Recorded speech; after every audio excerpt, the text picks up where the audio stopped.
अस्सलाम वालेकुम स्टूडेंट्स, मैं हूं आपका टीचर रमज़ान मोहसिन अंग्रेजी। आज हम स्टार्ट करेंगे एफएससी मैथमेटिक्स सेकंड ईयर का चैप्टर नंबर 7 एक्सरसाइज 7.5 है।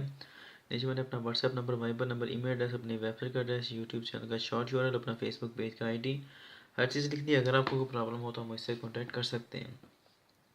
और प्लीज़ आप मेरी ये वीडियोज़ देखें, इनको लाइक और शेयर करें और मेरे चैनल को सब्सक्राइब करना मत भूलिएगा और अपने दोस्तों को भी इस चैनल का बताएँ। स्टार्ट करते हैं जी। क्वेश्चन नंबर 2 है एक्सरसाइज 7.5 का। क्वेश्चन दिया गया है जी कि verify that A dot B cross C vectors हैं और ये इक्वल है किसके, B dot C cross A के, और ये इक्वल होगा C dot A cross B के। ठीक है, यानी कि जो इनका आंसर आएगा सबका एक दूसरे के इक्वल आएगा। ठीक है, और इनमें से जो वेक्टर्स हैं हमारे पास, जैसे वेक्टर A है वो किसके इक्वल है, गिवन है वो 3i minus j plus 5k।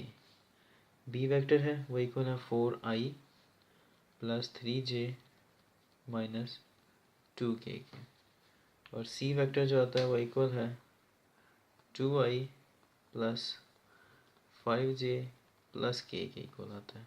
ठीक है जी,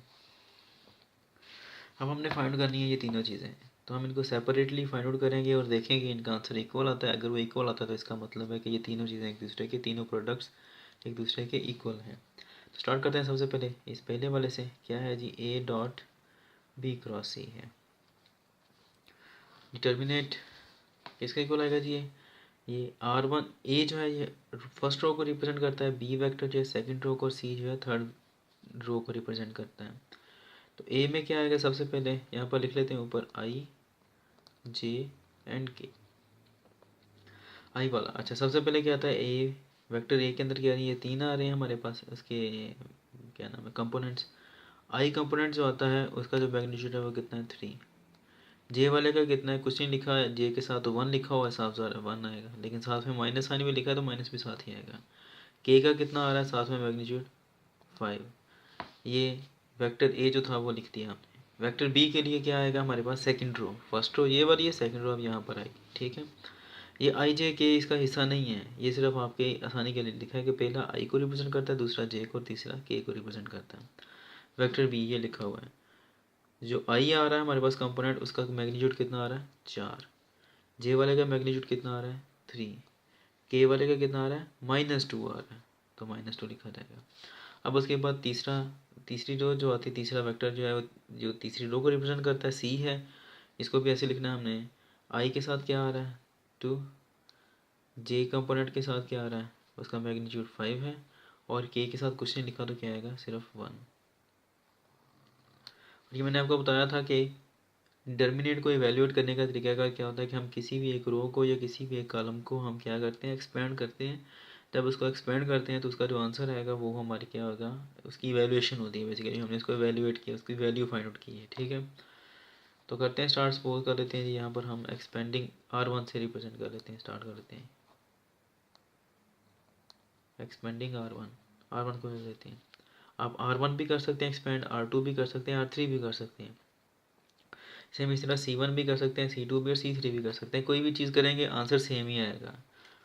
करते हैं जी, सबसे पहले हमने R1 को करना है एक्सपेंड। क्या आएगा, R1 का जो फर्स्ट एंट्री आती है वो एज इट इज़ आएगी। फर्स्ट एंट्री क्या है, 3 है, वो एज इट इज़ लिख दी हमने। ठीक है जी, अब उसके बाद क्या करना है, ये कहाँ पर मौजूद है, इसकी जो प्लेस है वो कहाँ पर है, कि फर्स्ट रो में आती है और फर्स्ट कॉलम के अंदर आता है ये 3 जो है। तो हमने फर्स्ट रो और फर्स्ट कॉलम को छोड़ दिया पीछे, ये 4 बचते हैं।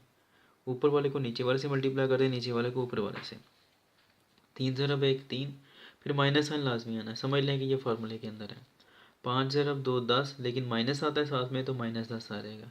चूँकि माइनस आ रहा है तो आप इसको ब्रैकेट में लिख लें तो बेहतर है।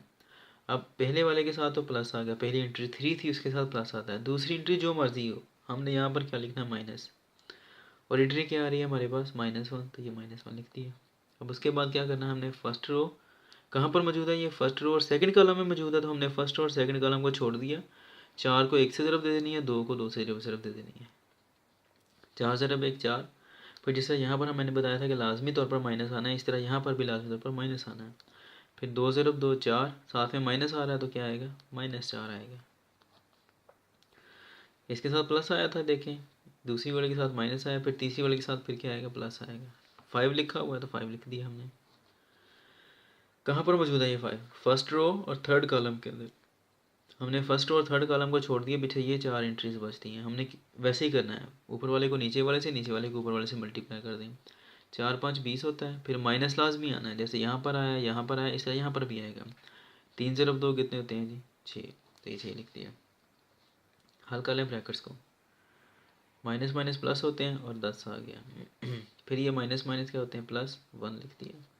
4, फिर माइनस माइनस क्या होता है, प्लस, फिर 4 लिख दिया, प्लस 5 है। 20 में से 6 निकाले तो 14 बचते हैं, 14। 13, 10 और 3 13, जमा 1, 4 जमा 4 कितने होते हैं, 8, जमा अब 14 ज़रा 5 कितने होते हैं, ये 70 होते हैं। ठीक है जी। 13 ज़रा 3 कितने होते हैं, 39, जमा 8 जमा 70। तीनों को किया तो आंसर क्या है जी, 117। ये ज़हन में रखना है आपने। किसका आंसर है ये? इसका answer A dot B cross C का। किसके इक्वल आ रहा है, 117 के। अब हमने क्या करना है, अब हमने ये फाइंड करना है B dot C cross A. तो करते हैं, B dot C cross A bracket के अंदर लिखना है इसे। ठीक है जी, साथ में ये वेक्टर का निशान। यहाँ पर भी क्या आएगा हमारे पास, आई जे और के। वैसे ही करना है हमने।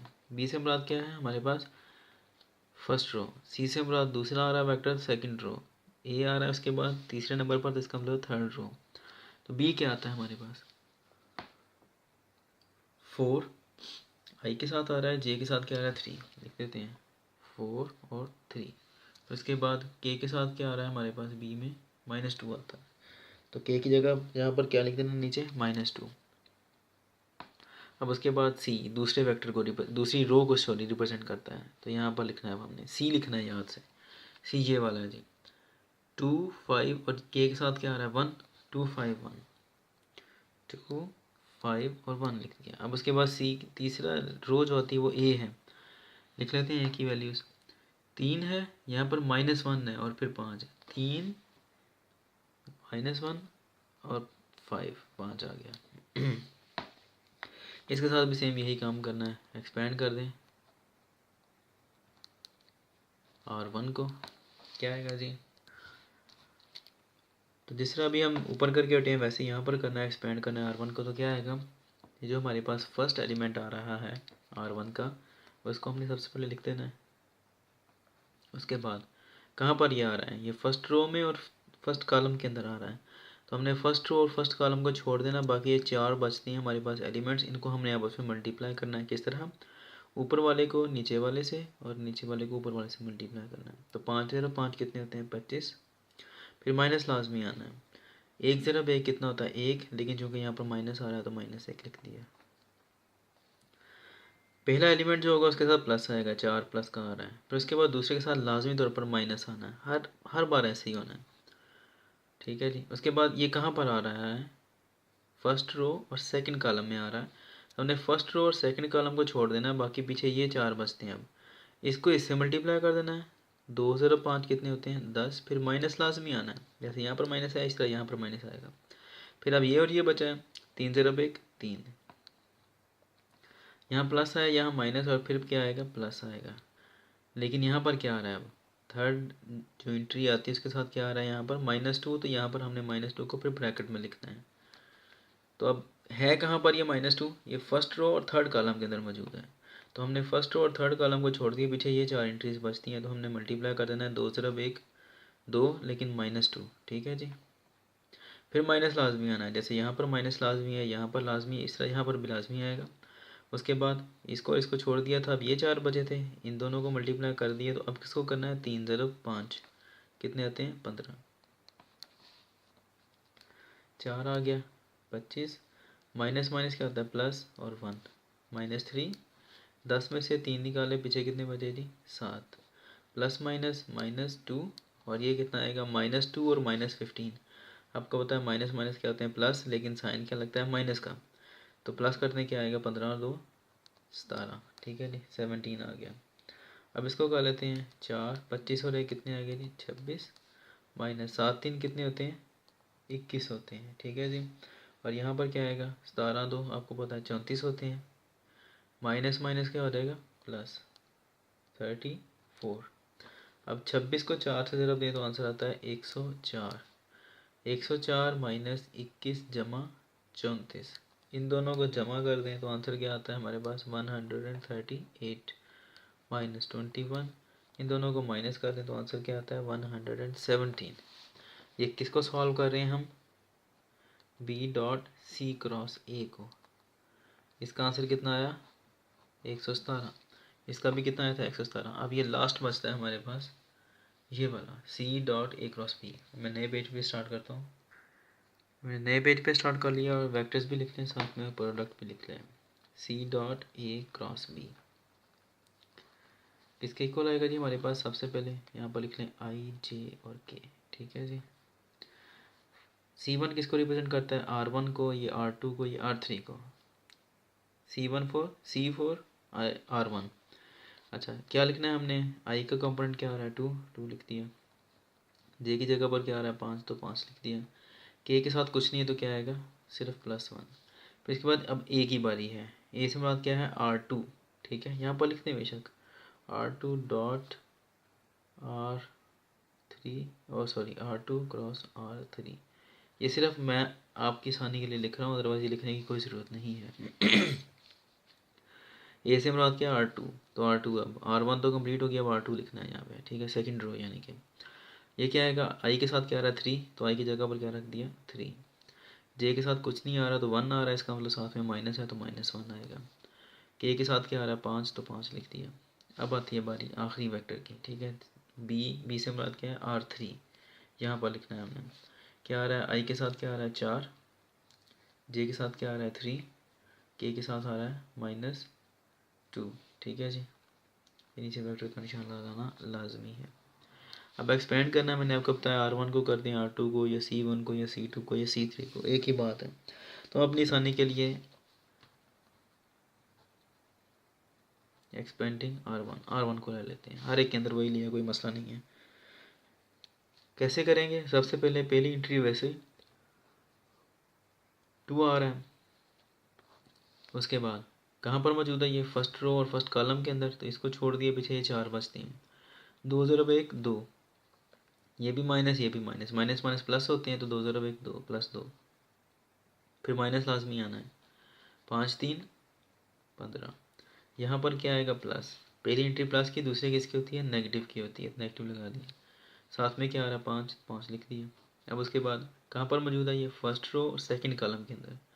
अब ये 4 बचते हैं तो हमने क्या करना है, ऊपर वाले को नीचे वाले से, नीचे वाले को ऊपर वाले से मल्टीप्लाई कर देना है, 3 2 6, माइनस वाला आ रहा है तो -6, फिर यहाँ पर क्या आएगा लाजमी तौर पर माइनस, यहाँ पर भी माइनस, यहाँ पर भी माइनस, 4 से तो 5 कितने होते हैं 20।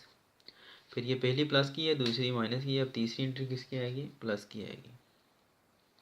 क्या आ रहा है तीसरी एंट्री में 1 आ रहा है तो 1 लिख दिया। उसके बाद इसको और इसको छोड़ देना, क्यों छोड़ना है, क्योंकि कहाँ पर मौजूद है फर्स्ट रो और थर्ड कॉलम के अंदर, तो हमने फर्स्ट और थर्ड कॉलम को छोड़ दिया, पीछे ये 4 बचते हैं, तो मल्टीप्लाई वैसे ही करना है जैसे हर बार करते हैं, ऊपर वाले को नीचे वाले से, नीचे वाले को ऊपर वाले से, 3 ज़रब 3 कितने होते हैं 9, ठीक है जी। और लाजमी तौर पर क्या आना है माइनस आना है, ये नहीं भूलना आपने। उसके बाद 4 ज़रब 1 4, लेकिन साथ में माइनस आ रहा है तो -4 लिख देना हमने, ठीक है जी। ईजी है ये, कोई मुश्किल चीज़ नहीं है। 15 में से 2 निकाल दिए, पीछे कितने बचे 13, लेकिन चूँकि बड़ी रकम माइनस वाली तो माइनस आएगा -13, ठीक है जी। उसके बाद फिर ये -5 आ गया। अब -20 और -6 कितने होते हैं 26, लेकिन माइनस माइनस प्लस, लेकिन साइन क्या आता है माइनस का, तो 20 और 6 26, +1 9 आ गया, माइनस माइनस क्या हो जाएगा +4, ठीक है जी।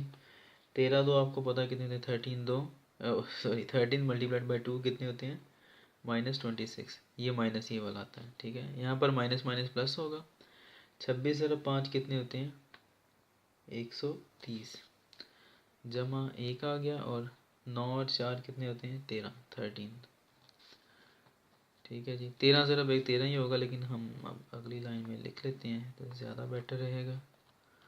अच्छा ये दोनों जमा के तो जमा कर दें, ये कितना आता है 3 का 3 आ जाएगा, 3 और 1 4 और 143। 143 में से माइनस करते हैं 26 को तो आंसर आता है 117 या 117।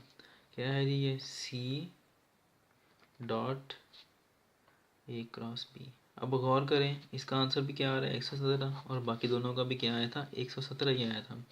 तो इसलिए हम कह सकते हैं कि ये तीनों क्या हैं बराबर हैं एक दूसरे के। A dot B cross C equals है किसके B dot C cross A के, और किसके इक्वल है ये वाला C dot A cross B के। 117 इक्वल है 117 इक्वल है किसके 117 के। यहाँ पे लिख दें जी प्रूव्ड। उम्मीद है कि आपको समझ लगी होगी। अगर समझ ना लगे तो आप मुझसे कॉन्टैक्ट कर सकते हैं। और एक बात लाजमी, अगर आपको कोई क्वेश्चन नहीं मिलता तो प्लीज़ प्ले लिस्ट चेक किया करें। मुझे लाजमी तौर पर अपनी दुआ में याद रखिएगा और अपना बहुत सा ख्याल रखें। और अगर कोई क्वेश्चन नहीं मिलता तो लाजमी तौर पर प्ले लिस्ट चेक किया करें। ये कंप्लेन मुझे बहुत ज़्यादा हो रही स्टूडेंट से कि जी फ़लाँ क्वेश्चन नहीं मिला। वो किए हुए हैं मैंने, लेकिन वो मसला क्या है सिर्फ आप प्ले लिस्ट नहीं चेक करते, आप वैसे ही उसको सर्च करते रहते हैं यूट्यूब में, तो फिर वो आपको मिलता नहीं है। ये सेकंड पेज है जी। अल्लाह हाफिज़।